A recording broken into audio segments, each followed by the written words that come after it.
Up the road in Edmonton, it's when does the real panic set in? Because they'll be measured by how they play in the spring, but it's another ugly fall, and it's creeping closer to Christmas than we're used to. Yeah, the panic isn't there yet. I mean, you get that from the fan base. You know, when you pay the dollars, you can have whatever opinion you want, right? So I respect that from a fan base. But I think that the panic overall is starting to set in a little bit.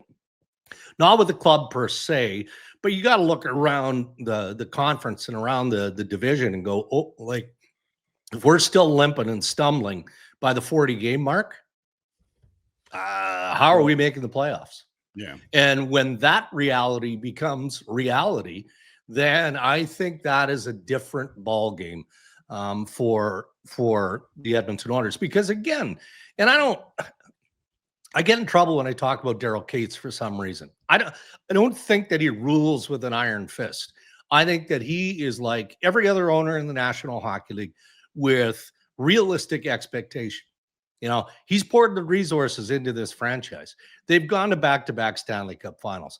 Like every other owner, he wants nothing more than to hoist that Stanley Cup, and they've come close. So as owner, he's probably asking Jeff Jackson and Stan Moman, what am I watching? Why is the same thing happening game in and game out? Why am I hearing from Chris Knobloch, the head coach, prior to the Dallas game on Tuesday, where he's talking about, well, you know, we made some adjustments and looking forward to seeing, you know, how the team responds with the adjustments we made. What, 10 minutes in, 15 minutes in, it's 4-0 Dallas in the first period. Well, that didn't go so well. So, yeah, but it's not an easy fix either. Like, I mean, it's not like Stan Moman isn't on the phone trying to find something, but good luck trying something that is going to move the needle. I mean, you know, look at what the Montreal Canadiens have done in a short period of time here. You know, they grab Texier, get that done, then reclaim Sammy Blais off waivers. Well, Ken Hughes has been looking for forwards for several months, and it's only because there are so few sellers. So there might be slight panic developing in Edmonton, but we know this team is good enough to pull themselves out of it. If they don't by game 40, yeah, then I think you're open for full-scale panic.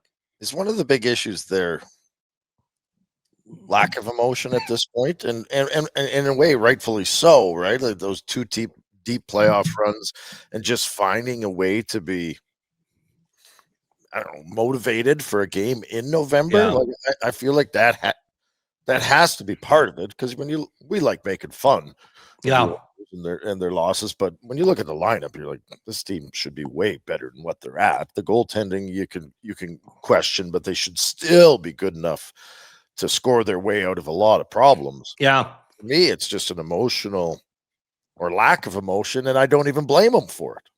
No.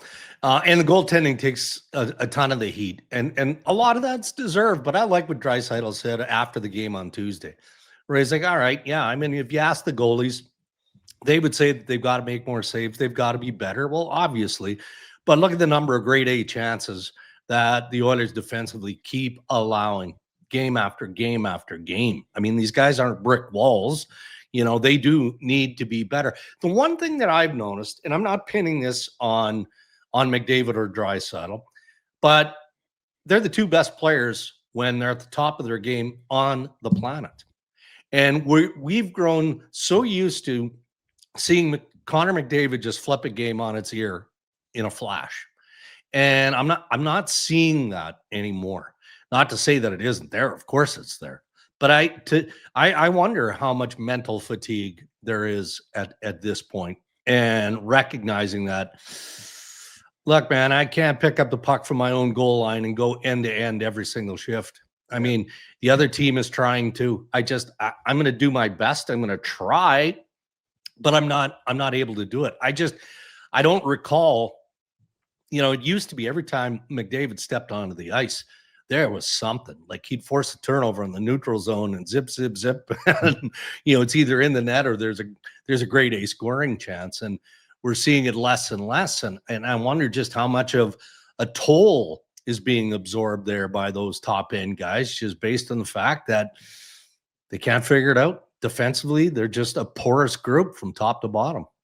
Hey, buddies, thanks for watching. We appreciate it. Also, if you could throw in a like and subscribe, it does help us out with what it is we are doing. And check out more at flamesnation.ca.